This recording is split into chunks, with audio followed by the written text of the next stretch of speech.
जहाँ 88,000 ऋषियों ने आकर के तपस्या भी की और गोष्ठी की, विचार विमर्श किया कि आगे कलयुग आएगा तो जीव बड़े बड़े पापाचारी होंगे, हत्यारे, हिंसा करेंगे, झूठ बोलेंगे, धोखा देंगे, तो इनकी आत्मा का कल्याण, उसका कोई रास्ता निकाला जाए, कोई पकड़ाया जाए, उस रास्ते से थोड़ा बहुत ये बच सकेंगे।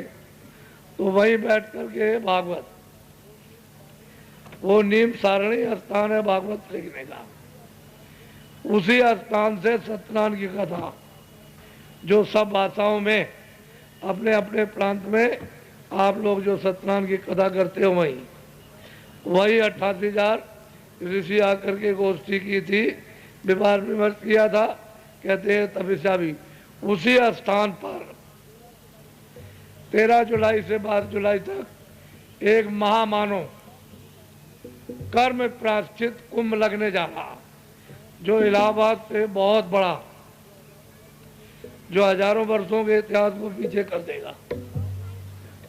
आप लोग जैसे प्रयाग में चूके त्रिवेणी संगम पर अब पछता रहे हो, आप चूकिएगा नहीं, इसमें स्नान जरूर कीजिए, क्योंकि कर्म प्रायश्चित आप वहाँ स्नान करेंगे, आप वहाँ गोमती, वहाँ पर नदी है और एक कुंड है वहाँ पर, उसी स्थान पर। तो यहाँ से जब सीधे जाए आप तो कानपुर उतर जाए, बस से जाए तो कोई दिक्कत नहीं, लेकिन कानपुर उतर के सीधी ट्रेन जाती है नीम सारण स्टेशन पर, उतर जाएगी, वहीं पर ये कार्यक्रम हो रहा। जैसे आप देखेंगे चारों तरफ वो सब वही हो रहा, और प्रयागराज से बहुत बड़ा स्थान है, बहुत बड़ा, आपको देखने को मिलेगा। आपको वहाँ सब प्रबंध हो रहा, पानी का, रहने का, बिजली का, इसका उसका, ये सब प्रबंध हो रहा। तो अब आप ये सोचिए कि हजारों वर्ष के इतिहास को पीछे ये करेगा, और ये महामानव कर्म प्रायश्चित कुंभ है।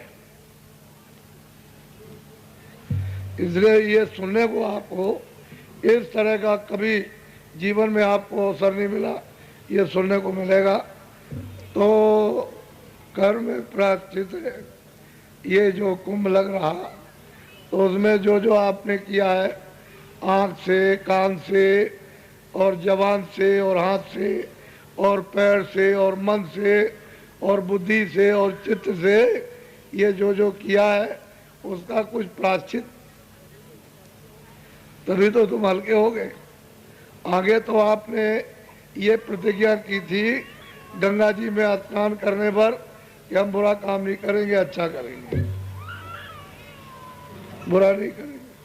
अब आपने जो किया है उसका थोड़ा कैसे प्रायश्चित करोगे? आपको तो करना आता नहीं, गीता आपको सिखा नहीं सकती, भागवत आपको नहीं सिखा सकती, सत्यनारायण की कथा नहीं सिखा सकती, वो तो कैसे प्रायश्चित करोगे? और ये प्रायश्चित तुम्हारा क्षमा कैसे होगा?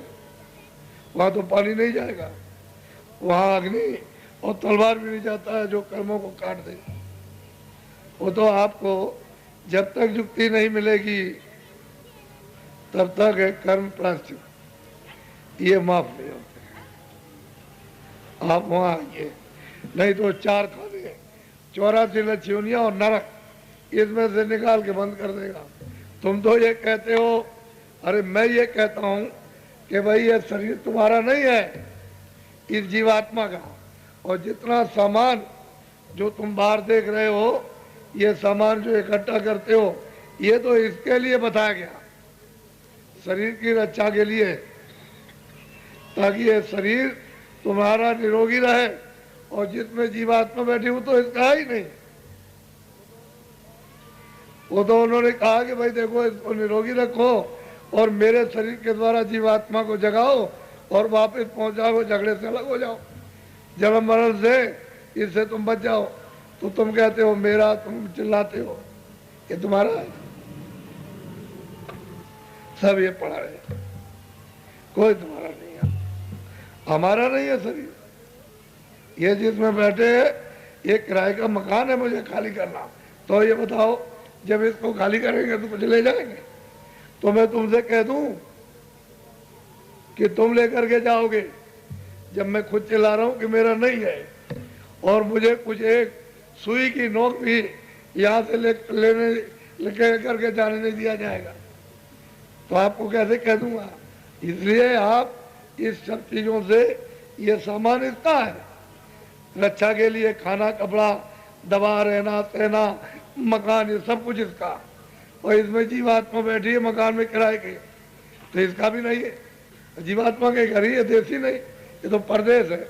तुमने उसके देश में जो कानून बना उसका उल्लंघन किया, उसकी सजा मिल रही है, कैसे छुटकारा होगा? इसलिए नीम सारण, तुम कल ये नहीं कहोगे कि मैंने वो स्थान नहीं सुना। नीम सारण, अगर सही बात पूछी जाए तो 88,000 ऋषियों ने मतलब तब किया, छोटी मोटी बात नहीं है। तो कोई जगह तो कुछ है ही, तो बहुत प्रसिद्ध स्थान है नीम सारण। ये 13 जुलाई से 22 जुलाई 10 दिन का ये महामानो कर्म प्रायश्चित कुंभ लगने जा रहा है। उसमें आप लोग सम्मिलित हो जाइए अपने जीव कल्याण के लिए, ताकि चलते चलाते इस जीव का कुछ हित हो जाए। इस पर कुछ रहम करो, बाकी जो मेहनत करते हो ये कूड़ा कचरा है। इसमें उतनी मेहनत इसकी करो कि ये ठीक ठाक रहे, कपड़े भी ठीक से मिले, खाना भी मिले, रहने को झोपड़ी भी मिल जाए, ठीक ठाक इसको रखो।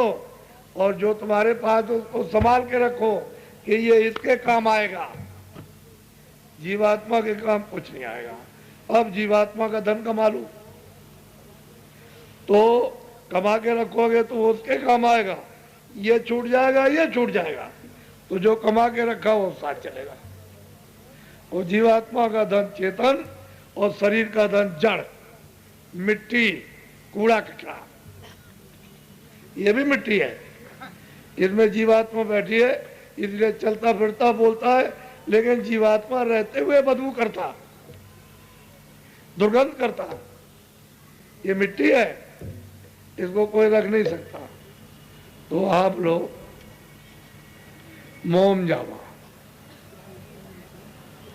मान लो टेंट ना मिला, रावटी ना मिली, तो मोम जामा झोले में से निकाला, बस ऐसे टाल दिया, तो नीचे 4 आदमी 5 आदमी आराम से रह जाएंगे। वो समय कौन सा होगा? बरसात का। हो सकता है शायद बारिश हो जाए, हो सकता है ना हो, अब ये उसकी इच्छा की बात। लेकिन आपको तो ठीक से फिर सत्तू, चना, जौ का नुकसान नहीं करेगा। झोले में 1 किलो डाले रहो।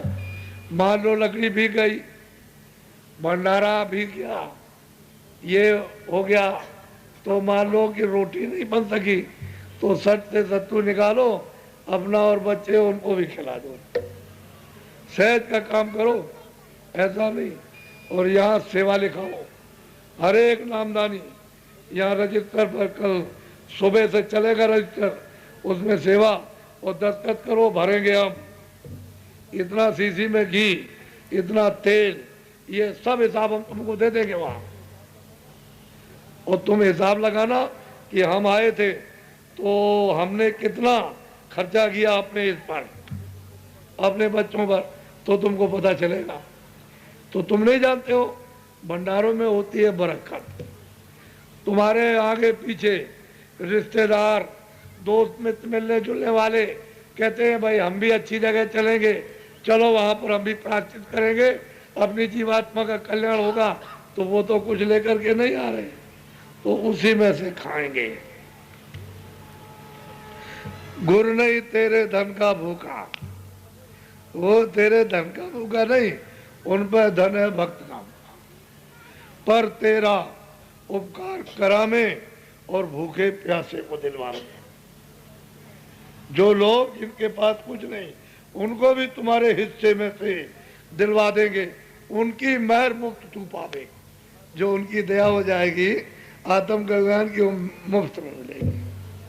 उनका खुश होना है बारी, प्रसन्न होना कहते बहुत मुश्किल है। अगर गुरु प्रसन्न हो गए तो ये सतपुरुष की कृपा हो गई। गुरु प्रसन्न हो जा ऊपर, वही जीव है सबके ऊपर। तो तुम ये समझते हो कुछ नहीं, तुम में से ये किया है, काटा है, चिल्ला रहे बेचारे, काट रहे हो, चिल्ला रहे, कोई नहीं सुना उनकी आवाज को। तो आखिर ये कहाँ दो, कैसे दोगे? फिर तुम काटे जाओगे। तो इसका प्रायश्चित करो ताकि अदला बदला दे दो, चुका दो।